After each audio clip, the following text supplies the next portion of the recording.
All right, well, this class here, negotiation class, is really kind of, we can get into the different things and stuff like that. And I don't have that paperwork in front of me right now.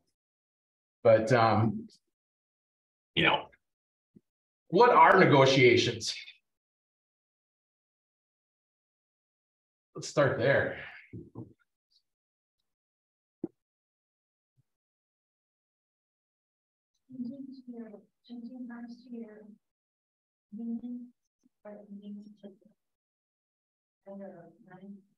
Changing terms to the convenience of your buyer or clients.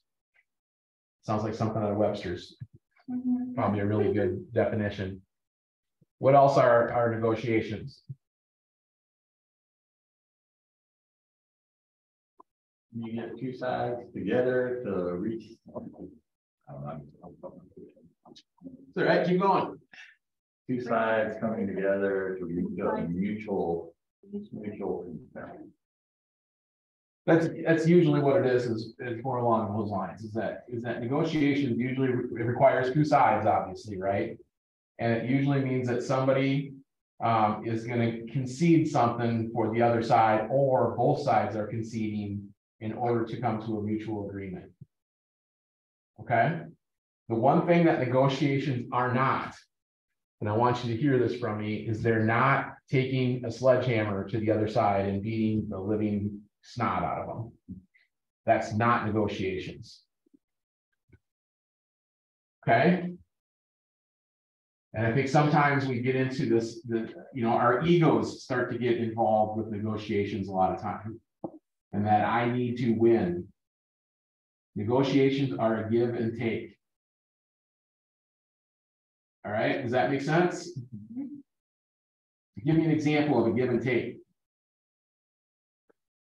And people online, you can jump in anytime as well. Matter of fact, you probably should. DDREA is a prime example of when you A DDREA. Or the DDREA. Oh, my first day. I know, A Deidre. right? Yeah.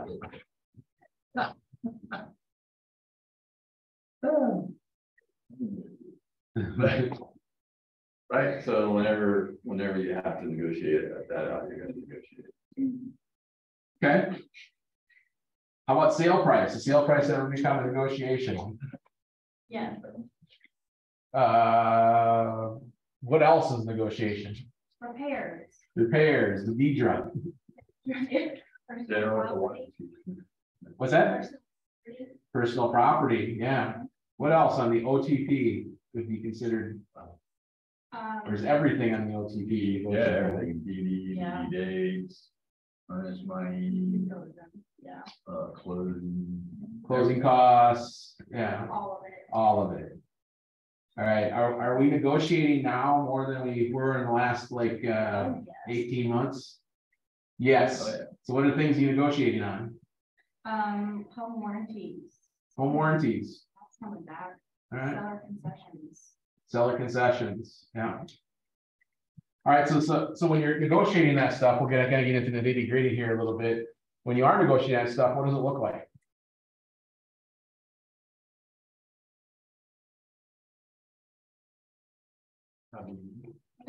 Who's had a listing lately? I mean, you've had a listing lately. All right. Listings in particular. Tell me if you can see this. It's orange. Yes. All right, you can see that. So you got a list price. We're just gonna say 300,000. All right, what does the buyer come in at? 280. 280. That's actually pretty good. Yeah. I feel like I can work with that. Right, there you go. You can work with that, right? What is your seller's first response to like a 280 though? They're stealing from me. They're stealing from me. It's too low. Who do they think they are? Right? Yep. Their feelings are hurt, right? So the first thing we need to do is we need to get them out of their feelings. All right, so how do you do that? Lessen the blow by showing the value of their home and then explaining, hey, they're starting somewhere. Now we can start somewhere. Right. That's the big thing is, Mr. and Mrs. Seller, here's the three things that you can do. You can accept the offer, You can reject the offer, you can counter the offer. Right? I understand that you believe that your house is worth 300,000, and I believe it is worth 300,000 as well. Right now, these buyers, the only offer that we have in front of us at this time have come in at 280. What do you think is going to happen if we reject the offer? We'll just move on to another. They'll move on to another one. And then what do we have? No. All right. What I'm hearing is that you don't want to accept the offer. Is that correct? Yes. Do you think it might be wise to counter this offer? Right. They're going to say yes. Thank you. They should say yes. If they don't, you need to probably try to convince them, but it's always their idea. You're not telling them to counter. You're running down the options and then giving them, this is what do you think is going to happen if we reject? Let them say that. You want to put the fish on the line, or you Right. want to keep fishing? Right. Now, we've been on the market for 30 days and this is our first offer. You know, pretty soon we're going to be looked at it being on the market too long. I don't believe that our price is wrong at this point. I don't think we need to drop it. They've given us 280. And like Tim has said, in my opinion, they've thrown the ball to us. Now, what do we want to do? And a lot of times, if you have this conversation ahead of time, if you have this when you're doing the listing presentations and explaining to them, going, hey, listen, you know, right now with the market, and we can use those infographics, you know, right now it's about 33 to 44 days to get a house under market, under contract. We're only going to get about 6 or 7 showings. So that means we're probably going to get one offer. What we can't do is when we get that offer, we can't be really emotional about it. We have to be very businesslike. And so when we get it, I understand that you're probably going to be upset because it's going to be low. Most likely it's going to come in under. Because there's one other thing here in the infographics. Most houses right now are selling for 97.7% of list price. Would this be within that? Who's got a calculator? Basic math. No. What am I doing? Is 280 within 97%? 97, let's say 98. Is it within 98% of 300? Take 300 times 0.98. Thank you. 294. 294. So no, it's not, right? And so we can tell them that. So at this point, we're not quite in that range. So what can we do? Offer to counter and come down just a hair. Could do that. We could go back and say, you know what? We love everything else about your offer. We think the terms, that everything else you got going on here, we're okay with. And we look favorably at this offer at 300,000. So what you're telling the buy side without telling them is that if you stick at 300,000, that they need to come up a little bit before you're going to start coming down. Mm-hmm. That's all you're telling them. If you move down, this side here is going to be like, yes, we're in the game. And what usually happens is that if you go down 5K as an example, they'll go up 5K. They will usually match whatever you bring down. Okay. So if you go down 5K, you're at 295. That's where you want to be, right? That's basically 98% of that list price. If we're for sure that this is really the price that's there, that's where we want to be. So if you come down 5 grand, you're at 295, they're at 285. You're still 10 grand apart, right? Then what happens? Keep on negotiating. Keep on negotiating. What's usually the first thing that they say though is, Meet you halfway. meet you halfway, we'll split the difference. Mm-hmm. That's what you're going to hear from them, right? And so now you're at 290. Now you're probably a little bit too low, right? But the other thing is too, is that it's up to the sellers at that point though. Remember that. You have to present all the offers. Don't get caught up in the fact that it is that. Just present it to them. If they take it, great. You've done your job. Because your job is to get to the closing table. That's what your job is. And the other side's job is to get to the closing table. That's why in this situation here, again, I'd probably just stick at the 300. Now, let's say they had 300 and they were, asking for 5,000 in closing costs. And they wanted a $750 home warranty. What else could they ask for? They want the fridge. They want the washer and dryer. Now you got some more things to work with, right? We were assuming here in this first scenario that it was pretty much a clean offer. Because you got to remember, you're already going to lose. This is a minus, right? So the seller's losing $5,000 here.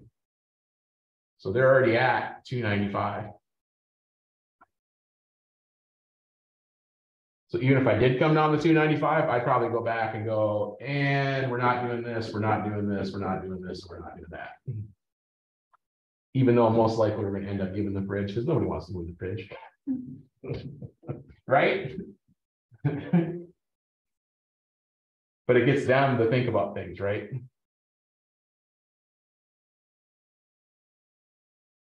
And then if the buyer calls up, that's what I'm going to say is, well, listen, you know what? You're already getting 5, 6,000. You're getting 8. You're getting $10,000 worth of stuff here. How is that fair to my sellers to take a $20,000 haircut and then on top of it give you $10,000 more in stuff? That's $30,000 we're giving up. What are you giving? Well, your house has been on the market for 33 days. We can do another 33 days. That's right. This is where a lot of agents make mistakes, though. This is where like, wow, my seller's really got to sell. Don't say anything ever like that. My sellers really need to sell. Oh, to The buyer, to the buyer's agent. Or before you get the deal, it'll start in the beginning here, right? How many people get the phone call from the buyer's agent? Hey, Tim, Brian here. I see your property up here. That's for sale. You know what can you tell me about? What can you tell me about the property? Well, everything's pretty much on the MLS. Are you writing an offer? Yeah, we're gonna write an offer. Is there anything that I need to know? Outstanding. No, I think it's all covered there, but if you don't see something you like, or if you need more information on something, give me a call. Yeah, so why are the sellers moving? They just asked me to put it on the market and I'm hot and ready to get it done for Yeah, where are they moving to? them. They're not really sure yet. Nelly. But see, I just told them, we don't care if we sell it, because we don't care if we don't know. Yeah, Also, you're trying to pressure him to kind of give you. you never had that happen? Every time I answer the phone on a listing, Yeah, or every time I call somebody about a listing, I'm trying to get that same information. sure. Because guess what happens? Sometimes when you ask the question, what do? They'll go on and tell you. Hey Tim, how quick your clients need to move? Man, I tell you, they're having surgery soon and they're trying to get this house sold so that they can help the medical bills. Oh, Really, you could. I never. Some people will say that. They're building a house at the beach and they need this money to finish it up. Oh, awesome. That's really cool. They're moving to the beach? Yeah. What beach are they going to? I think they're going down to Wrightsville Beach. Oh, no, why didn't they get there by? Man, they're wanting to close in about 2 months, so we really Oh, get this thing started. Yeah, you got any other nibbles on this house? Right now, just you, man. Come on, go ahead and write me an offer, huh? Okay. But you see, now those are questions that you need to be asking. Now, if it's a good agent, they're going to do like what Tim did. They're just going to stonewall you. Yeah, everything's on the MLS. There isn't much more that you need to know. You know, where are they moving to? You know, we haven't really discussed that yet. You know, when do they need to be out? You know, again, they've got time. They've said that, you know, they'll wait until whenever the house gets sold. But when they put on their motivated seller, you know, they're. Yeah. Well, they're telling the world. Yeah. Now, in some cases, it's true, right? There are going to be some motivated sellers. Something happens where they got to sell that home. And so at that point, if they've given you that permission, then, you know, go ahead and do it. But in a normal transaction, you don't want to give up that information because that's what I'm going to do, right? As soon as I get off the phone with Tim, I'm calling my buyers and go, guess what? They need to sell this house. And even though it's on there for 300,000, I think we can come in at a lower offer and they'd be willing to entertain it. And in something like that, I'd probably offer 275. I'd go even lower. And then I would tell my buyers just that, because here's the thing, what we're hoping they do is that they lower their price a little bit, and once they do, we got them. Once you get them backing up, it's hard to get them to move forward. Correct. So that's why if this isn't in the ballpark, and I'm using baseball terms here, if they're out in the parking lot, don't come off this price. That's how you're communicating with that buyer by saying, you know what, we love, and let's just say it's a clean offer. We love everything else about your offer, and we would entertain the idea if the price was $300,000. The buyer knows that. They're like, the buyer agent should know that. Oh, okay. And that's what they're going to do. They should go back to the buyers and go, you know what? They want to sell it to us, but 280 was too low. We need to come up some. And of course, the buyer's going to ask the buyer agent, ask you, well, how much should we come up? How much can you afford? Right? You don't want to be the person telling them. But you can give them that example though. You can say, listen, if we go up 5,000, most likely they're going to come down 5,000. I'm not going to guarantee that, but that's generally what we see. So if we go up to 285, they may come down to 295. I'm not going to say it's going to happen, but that's what might happen. And so if you go to 285 and they come back and go, thank you, we appreciate that offer, and you know, we need to be at 300,000. Now, you know, again, you need to go up a little bit. Now your buyers might get a little perturbed about that, but that's okay. And you got to remind them, this is negotiation. You were willing to go 300,000 for this house when we talked, right? That's why you put the offer in, but we're just trying to get a deal right now.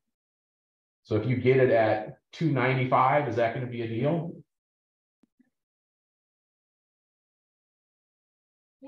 Yeah, still a deal, right? If I get it at 290, even better.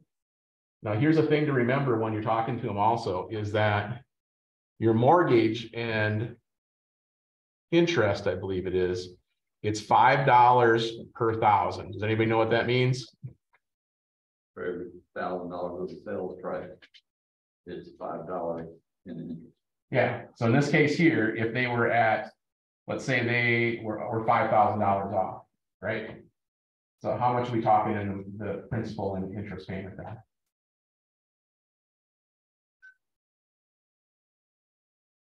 You know how to do the math.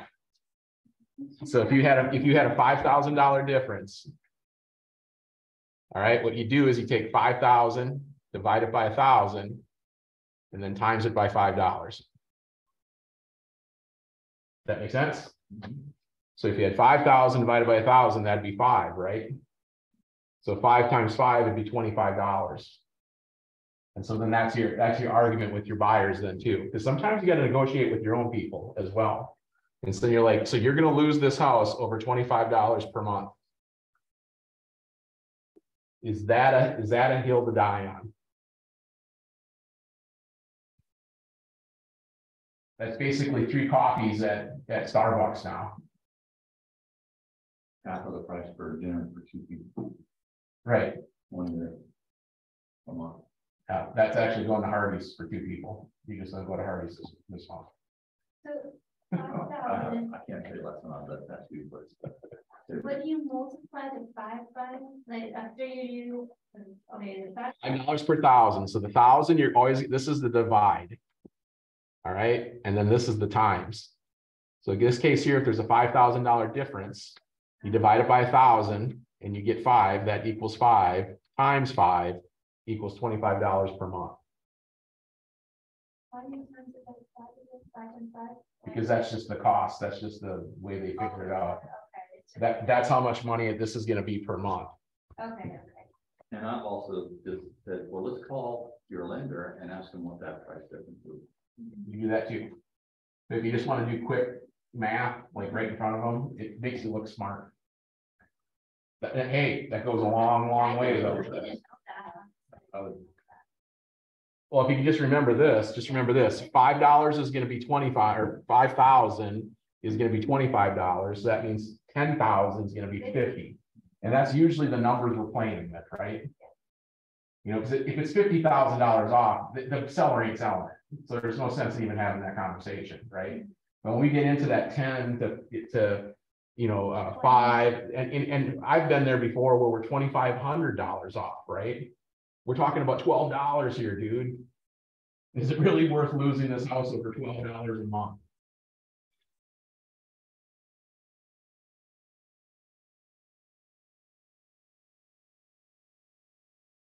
And that's when they'll kind of change their mind. So just knowing some of those quick numbers, that quick math, you can help yourself in those negotiations. Because like I said, sometimes you got to negotiate with your client. That's why the same thing here.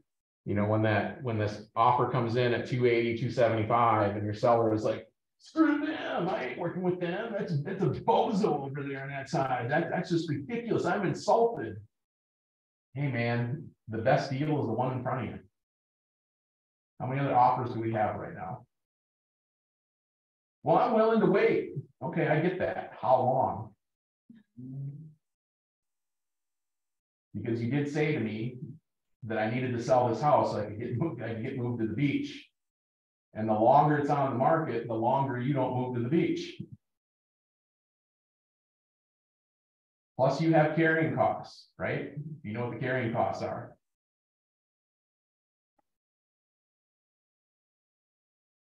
Are you asking that? Yeah.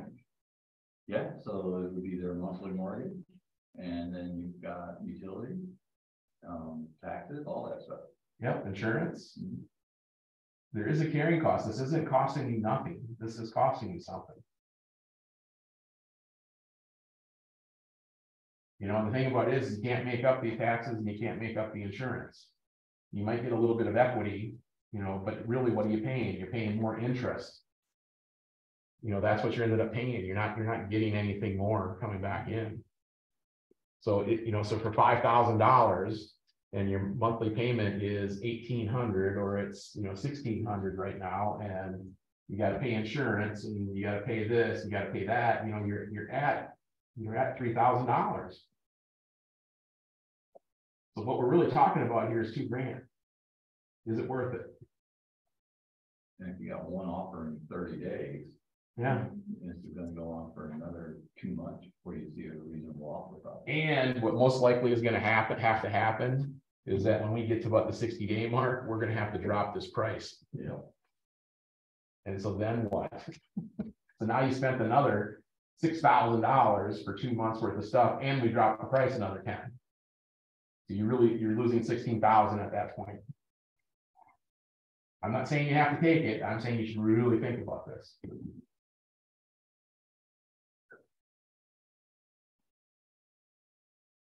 So do you have to like move it down 60,000? I mean, sorry, move the price down after the 60 days? You don't have to, but what's going to end up happening is this: is that after 30 days, and 30 days is that sweet spot right now, right? 30 to 40 days is the sweet spot, because we're still good there. But after that time frame, what people are going to start doing is they're going to be like, oh, this house has been on the market for 50 days. I'm going to offer $250. The offers will come in, but they'll come in lower. You'll start getting the tire kickers out there. That's what'll happen. And so now it's like, now we got to negotiate $50,000. You know, it's easier to try to negotiate 20 than it is 50. Does that ever happen to anybody? I just had that conversation last week, and still were people overpriced. So.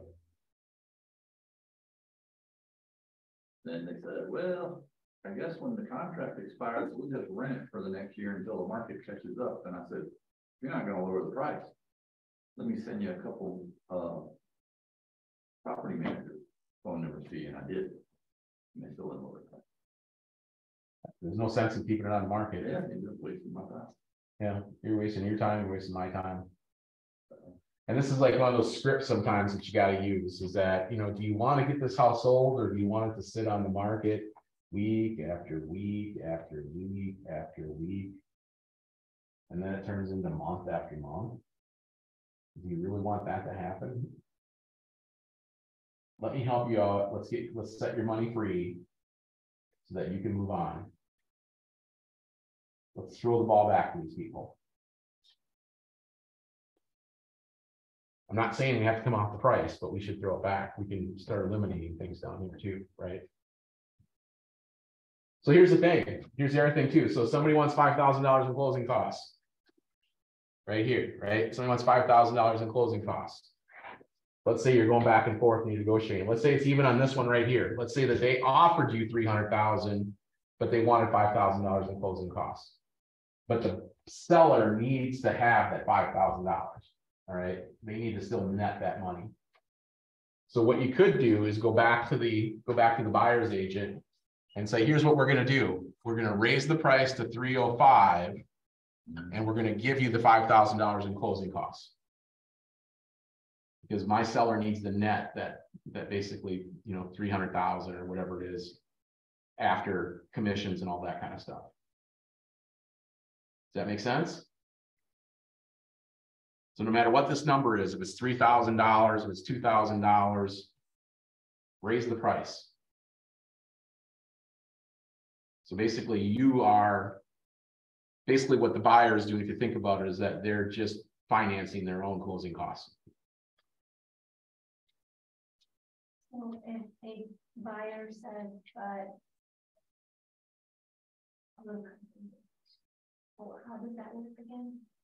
So if somebody's asking for closing costs, all right, you just raise the price by whatever the closing cost is. All right. You don't have to take the hit on that. You don't have to take the loss on that. But just if the buyers need the closing costs, right? Yeah. Because let's say that's the whole thing here. Hey, you're the seller again, Tim. Hey, Tim, Brian here. Listen, I'm going to be sending over an offer to you, and we're gonna make it good. We're gonna send over, I believe, a really strong offer. One of the things that my buyers need to have is they got to have these closing costs, and so we are going to be asking $5,000 in the closing costs. I just want to give you a heads up on that. Okay. Well, if you're gonna do that, let me talk to my seller and see if they're willing to work with those closing costs. So go ahead and send the offer so I can go to the seller. All right. Do you want me to send it? Do you want me to send the actual OTP, or can I just email the offer right now? It sounds to me like you want to. Since this is the first time you're offering anything, go ahead and send the OTP. That way I can take paper to them. Okay, sounds good. All right. So now Tim's going to go to the seller and say what? I'll take the seller and say, well, everything looks good, except they want $5,000 in closing costs. And how you feel about that? They hate it. I'm not giving up that money. And say, well, how about we go ahead and just raise the sales price so that way you're paying their closing costs, but they're actually paying it. So we went from 300 to 205. They get the closing costs. You get your 300K that you wanted originally, so you're not losing anything, and they're getting what they need to close. What do you think? Have to pay a little bit more commission.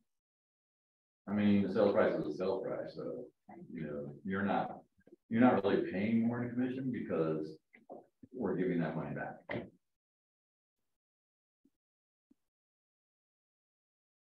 Right, because they're actually going to take the $5,000 in closing costs, and so the net will be 300,000. And I have one time where they did say, like, you're getting more commission doing it that way, and they were firm about it. I said, well, let me talk to the other agent, see if we can structure that commission on the 3K instead on the 300K instead of 305. So there's always a way around it. You just gotta need that extra step. And use math again, right? What are we really talking here? Not that much. For them, there's no difference because they're getting it back. They're getting the 300 that they wanted originally. Right. But if you really want to get down to brass tacks, there's 5,000 on there, 2.5%. 6%. Oh. All right. Yeah, $300. Yeah. We're talking $300 here. And that's the other thing you can do. If they're really stuck on it, what you could do is rebate them back $300 or something along those lines, just to make it easier, hey, by the way, it was my idea. Don't you think I'm worth $300? All right. So we $300 better than $5,000. And so again, all this stuff here, it's all negotiable. That's the thing, you have to use it. And if they start coming in, if they start asking for all this and then that, then just say, you know what, if you want all this, then we need to be at 295. Or we need to be at 300, because then I'm netting in this case here, I'd be netting my 295, actually less than that because there's a $750 home warranty in there. Which that's an expensive home warranty, by the way. So I probably negotiate that back down to like a $500 home warranty. And I don't know, it seems like the last few times I've tried to get a home warranty, they're running around 580, 560, 580. Are they that much now? They've gone up a little bit. I think maybe we should ask some home warranty people. Okay. That way we know what the lowest ones are. And what they But are. yeah, just get it. Just, you know what? We'll give you the basic. That's basically what you're gonna tell them. Yeah. We'll give you the basic home warranty.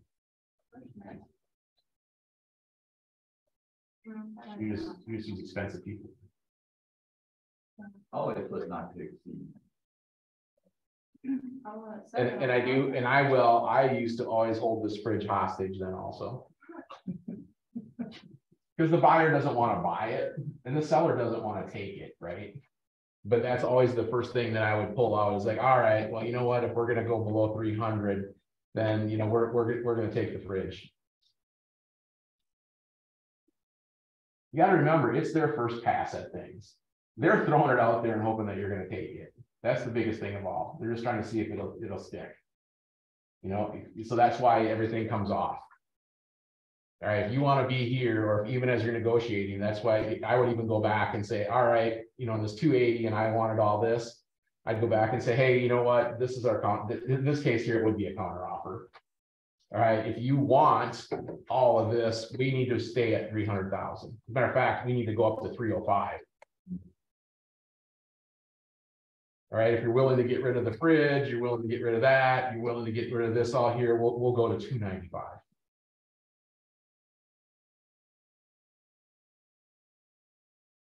And here's the deal, is I think that if you take 295, I can probably get them to throw the fridge.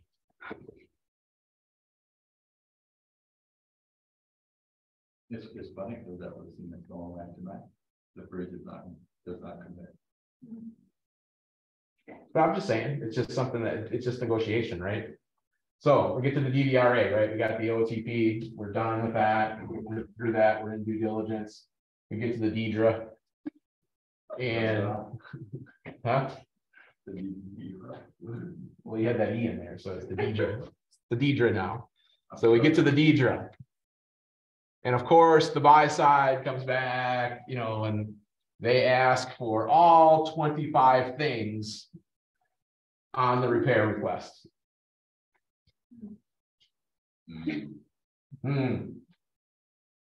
What's your seller's response? They shouldn't expect a brand new house. Usually there's an F word in there, along with a no. All right, so how do you calm down the seller, number one?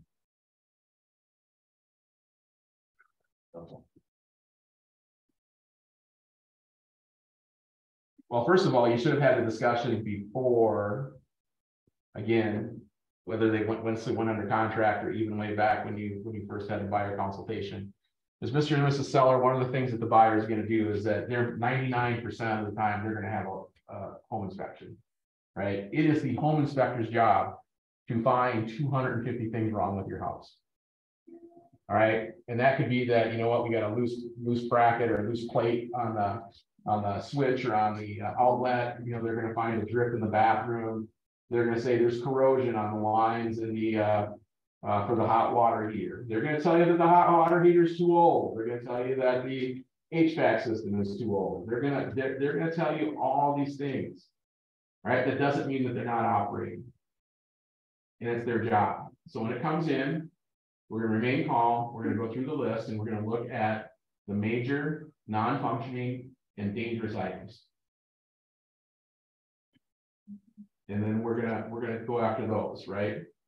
We're not going to do the honeydew list. They can do those later on. Or if it comes back clean enough, we're not going to do anything. But we're not going to do anything until we see it. Yeah. Right. So now you've seen it. You know, the seller said, screw this, ain't doing any of it. What's your next step? Do what they say.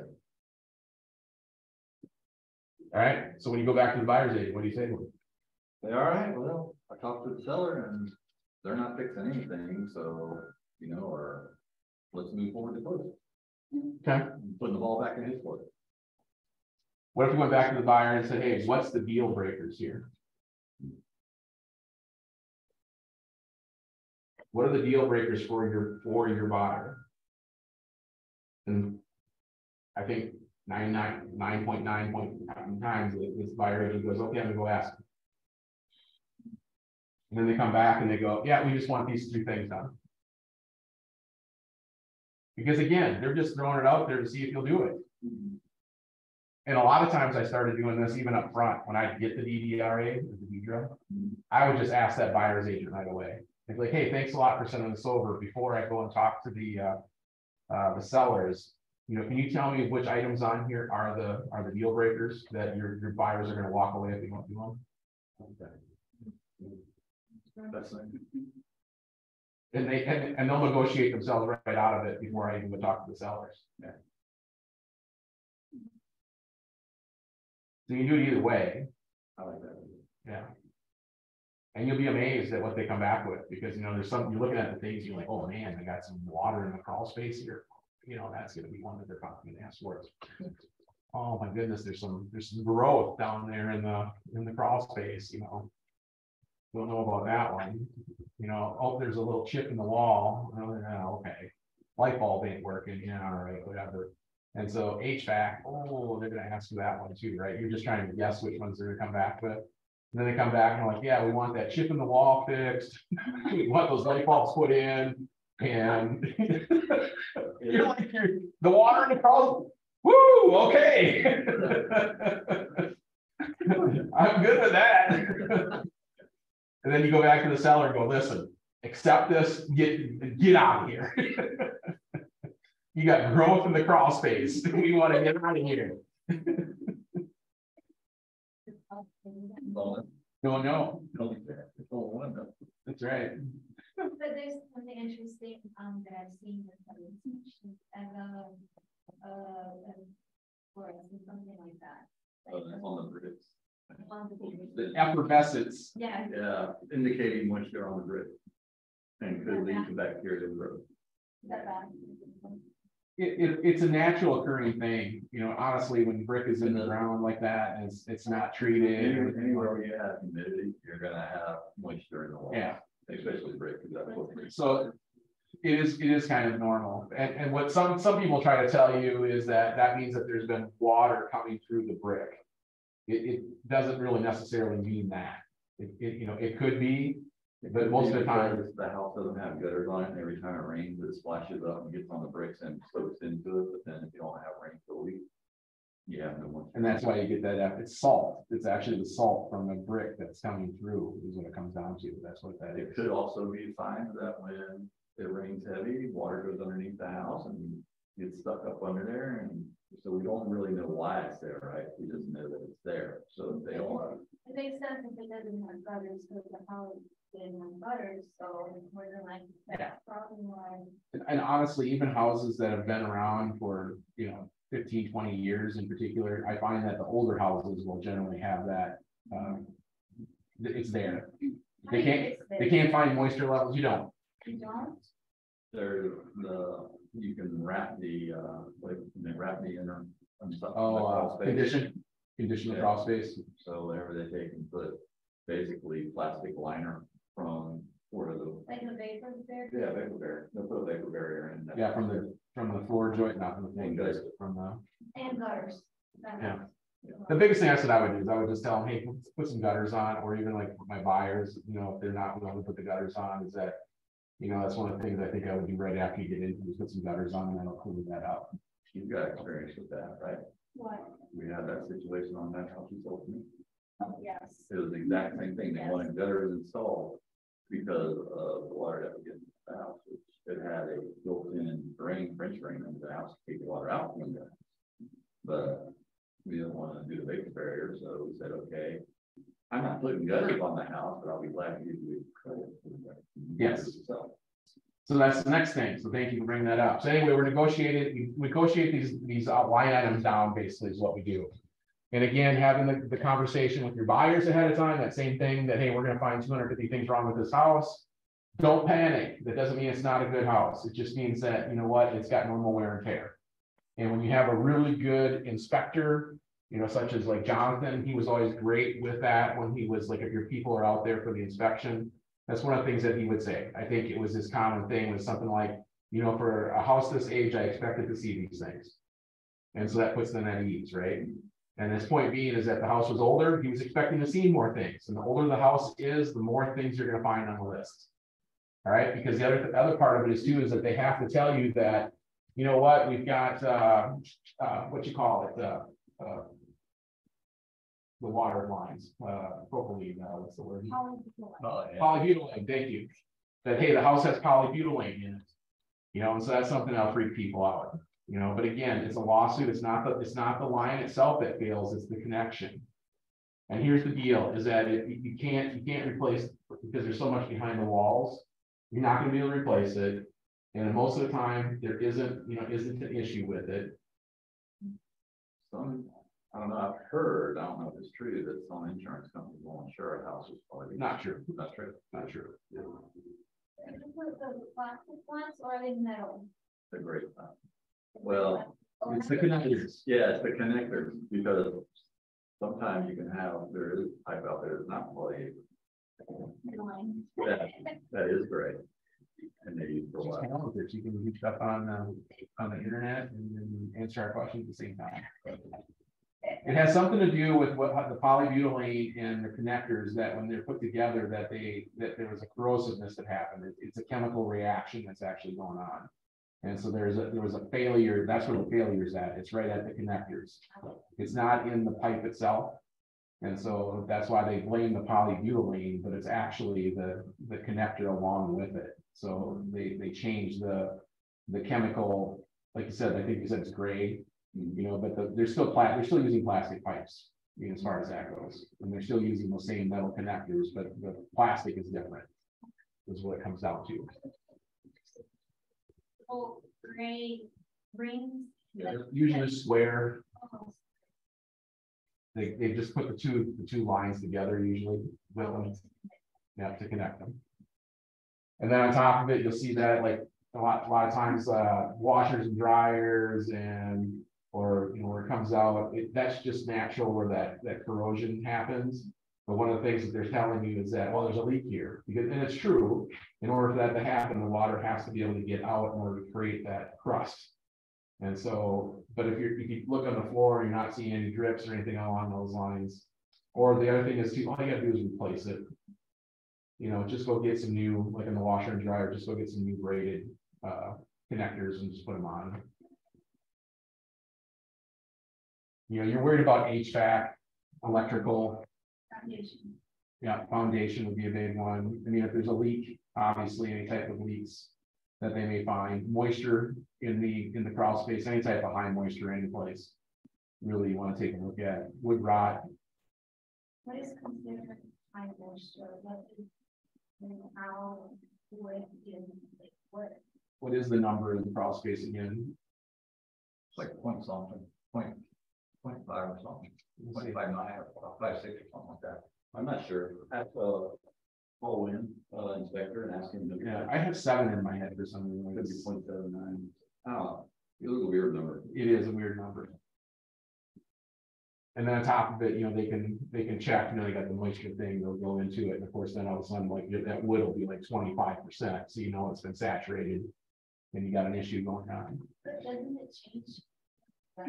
Absolutely. Depends if it's a leak or not, or what it is. But yeah, in the crawl space, it'll change.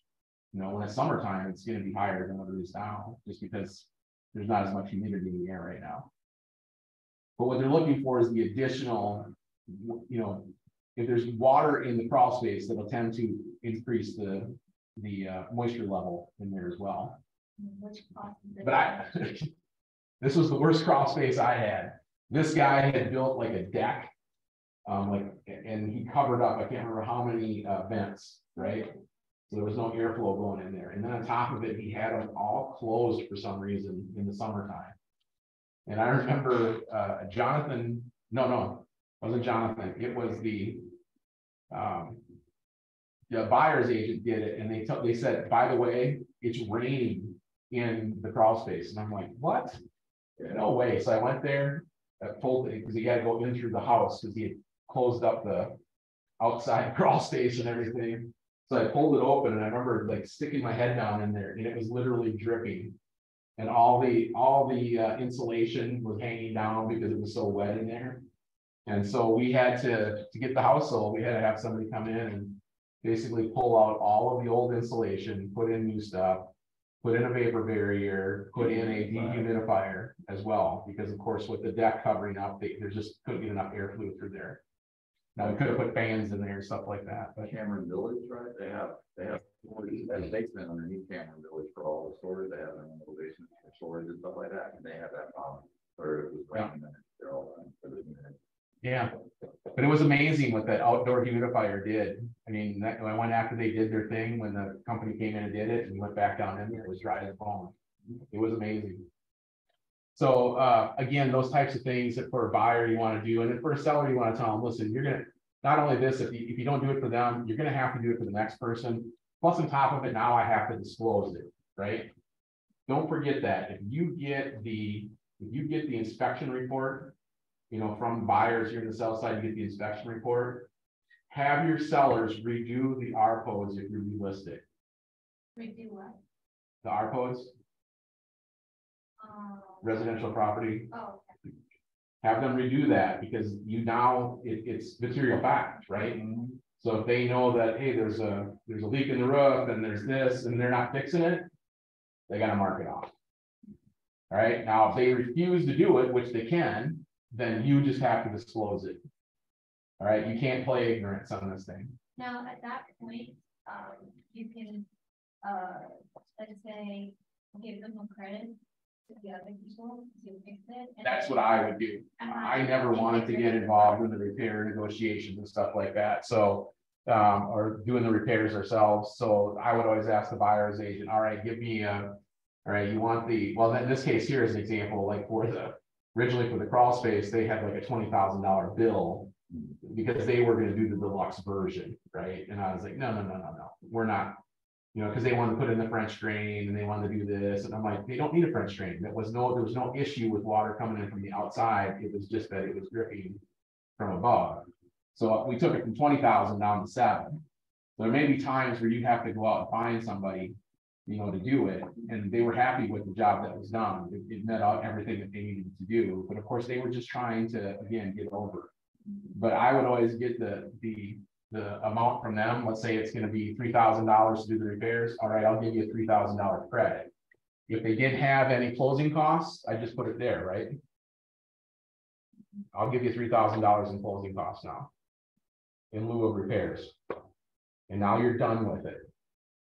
Because like Terrence said, what can happen, this actually happened to one of my buyers, is that we had, there was a leak that was running alongside the house with the chimney. And so we brought a guy out and said, okay, what's it going to cost to do it? Right. And he gave us an estimate of like $2,000 or $3,000 to fix it. Well, after the house closed and they gave us a credit in lieu of repair, once they peeled it back, it was like a $10,000 repair. So if you're on the buy side, sometimes if you're looking at it, especially when it comes to water, you may want to try to get that done beforehand, or make sure that you get enough money to cover in case it opens up. But I always think that a credit in lieu of repair is better, because then on top of your buyers are in control then too. They can hire whoever they want. Because here's the thing, like me as a seller, like in that case, I'm going to go out and find and try to get it done as cheap as I possibly can. And of course, the seller wants the platinum level version of whatever they're doing. We have a client right now that unfortunately they misrepresented on the HVAC system. They thought that they had gotten a new one in 2018, when in fact all they got was new ductwork. So now, of course, the buyers are like, we want outs and we want our due diligence back. Or if we stay in it, we get to choose. We want to put in a new HVAC system. You pay for it, but we get to choose it. Absolutely not. Right? Here's your money back. It's cheaper to give you the money back in due diligence than it is to replace the HVAC system. And the HVAC system's working fine, but it's actually like 14 years old. For a home warranty. Yeah, they did, but of course they're trying to build the road. And like I told the agent, I said, they're just negotiating, you know, call their bluff. You know, they just tell them, you know what, and tell your sellers too at this point, we're better off getting out of here. Plus on top, like I told the buyer though too, our agent, I said, don't guess If you don't know, don't guess, because that's what happens, that she was asking how old it was, and they're like, oh, we got a new one done. You know, she asked for like a invoice. So they went back to their credit card statement and they found it from like 2018, and it showed $4,000. And like I said to the agent, I'm like, even in 2018, you couldn't buy an HVAC system for $4,000. You have to go all the way back to 2008. About 2008. So that's a great point. Ask for credit in lieu of repair. And then get everything signed and get to closing. Any questions? Well, basically, the most ugliest situation would be moisture. I think so. Water. Termites. Yeah, and that and termites, yeah.